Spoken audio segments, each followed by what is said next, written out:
Hello guys, আমি বিশাখা চলে এসেছি আবার নতুন একটা ভিডিও নিয়ে। কোথায় যাচ্ছি দাঁড়াও সব কিছু বলবো, ভিডিওটার সাথে থাকো। তো আমরা বেরিয়ে পড়েছি অন্ডাল বাজার। আর এই যে বাজার এসেছি, ফুচকা খাবো না সেটা কখনো হয় না, তো ঠাকুর পাপ দেবে। কি বলো বন্ধুরা, এখানে ফুচকা রেডি হয়নি আর আমাদের তর্স হয়েছে না, মানে ফুচকা খাবো বলে। ফুচকা দেখলে এসে জিভে জল এসে যায়, ফুচকা এত লোভনীয় জিনিস কি বলবো। আর এই যে দেখো আমরা বাটি হাতে নিয়ে রেডি। তারপর কিন্তু ফাইনালি ফুচকা আমাদের প্লেটে এলো। তাই আমি ওদের কাছে রিভিউ নিচ্ছিলাম যে বলো বলো কেমন খেতে। তো ওরা বললো হ্যাঁ হ্যাঁ সত্যি ভালো খেতে, টেস্টি টেস্টি বিউটিফুল। তারপর দিদিকে জিজ্ঞাসা করলাম, দিদিভাইকে কী গো বলো বলো, দিদিভাই তো হেসেই পাবো। তারপর ফাইনালি আমার বাড়িতে চলে এলো ফুচকা, দেখছো কত সুন্দর খেতে। তারপর নিয়ে নিলাম পাপড়ি চাট। তো পাপড়ি চাটটাও কিন্তু ভালোই বানিয়েছিল, খেয়ে দেখলাম না সত্যি টেস্টি আছে, কিন্তু বলতে হবে মানে দারুণ বানিয়েছে, ভালোই লাগলো।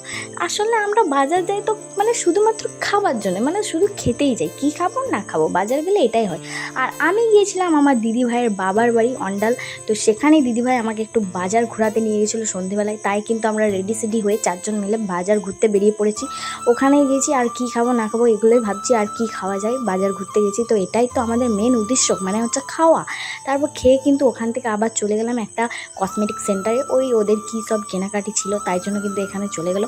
তারপর ওখান থেকে বেরিয়ে পড়লাম একটা মেডিসিন সেন্টারে, এখানে পাউডার দিচ্ছিলো, মানে যা গরম পড়েছে গাইজ, পাউডার না নিলে হয় কি বলো বন্ধুরা।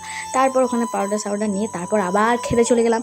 এইখানে কি বলবো বন্ধুরা, মানে জাস্ট অসাম বানিয়েছিল। মানে এখানে চিকেন কাটলেটটা কি বলবো, আমার কিন্তু খুবই সুন্দর, মানে একদম দারুণ দারুণ লেগেছে চিকেন কাটলেটটা, একদম ওয়াও ওয়াও ওয়াও সেই লেগেছে। চিকেন কাটলেট নিয়েছিলাম আর একটা ভেজিটেবল চপ ছিল। তারপর খেয়ে দিয়ে আমরা বাড়ি চলে এলাম। এটাই ছিল আজকে আমার ব্লগ ভিডিও, দেখাবে নেক্সট ভিডিওতে। ততক্ষণ পর্যন্ত টাটা বাই বাই, সবাই খুব ভালো থেকো।